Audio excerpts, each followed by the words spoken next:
বিশ্ব ফুটবলের চিরপ্রতিদ্বন্দ্বী দুই পরাশক্তি ব্রাজিল আর্জেন্টিনা।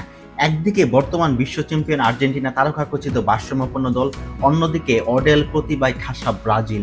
গোলরক্ষক থেকে আক্রমণবাগ বিশ্বকাপের মঞ্চে দুই দলের সামর্থ্যের পাল্লায় কার অবস্থান কোথায়? আজ দেখব ফুটবল বিশ্বের সবচেয়ে বড় এই দুই দলের শক্তি আর দুর্বলতার জায়গাগুলো। মাঠের যে কোনো পর্যায়ে খেলার গতিপথ বদলে দিতে পারেন এমিলিয়ানো মার্টিনেজ। 2022 বিশ্বকাপের ফাইনাল কিংবা কোয়ার্টার ফাইনাল মার্টিনেজ প্রমাণ করেছেন চাপের মুখে তিনি কতটাও প্রতিরোধ। অন্যদিকে টেকটিক্যালি এলিসন বিশ্বের অন্যতম সেরা গোলরক্ষক, বিল্ড আপ পজিশন কিংবা ওয়ান অন ওয়ান সিচুয়েশনে অনন্য। তবে পেনাল্টি শুট আউটে আলিসনের তুলনায় মার্টিনেজ কিছুটা বেশ কার্যকর। বড় মঞ্চে গোলরক্ষক হিসেবে কিছুটা এগিয়ে থাকবেন আর্জেন্টিনা। রক্ষণভাগের লড়াইটা বেশ জমজমাট, চিরপ্রতিদ্বন্দ্বী ব্রাজিল আর্জেন্টিনার মধ্যে। ব্যক্তিগত সামর্থ্য কিংবা গভীরতার বিচারে ব্রাজিল এখানে ডের এগিয়ে।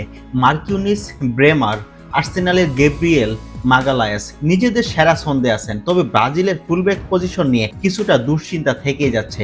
আর্জেন্টিনার রক্ষণ অভিজ্ঞতায় ঋদ্ধ, রোমেরু আর ওতামেন্দির রসায়ন দলের মূল শক্তি।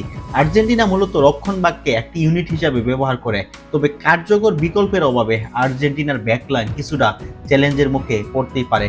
আর এখানেই ব্রাজিল ডের এগিয়ে আর্জেন্টিনার চেয়ে। মিডফিল্ডের লড়াইয়ে আর্জেন্টিনা অনেকটা এগিয়ে। Enzo Fernandez, Mac Allister, Rodrigo De Paul, এই ত্রয়ীকে এই মুহূর্তে বিশ্বের সেরা মিডফিল্ড কম্বিনেশনের একটি বলা হয়। বল নিয়ন্ত্রণ আর প্রেসিংয়ে দারুণ ভূমিকা রাখে। অন্যদিকে ব্রাজিলের মিডফিল্ডে ব্রুনো গ্রিমারেস আর অভিজ্ঞ কাসেমিরো থাকলেও ধারাবাহিকভাবে ম্যাচ নিয়ন্ত্রণে দলটি মাঝে মাঝে খেয়ে হারিয়ে ফেলে। তিনজনের বোঝাপড়াতেও আর্জেন্টিনার মতো ভারসাম্য নেই। আক্রমণভাগের জাদু দুই দলেরই বেশ জমজমাট।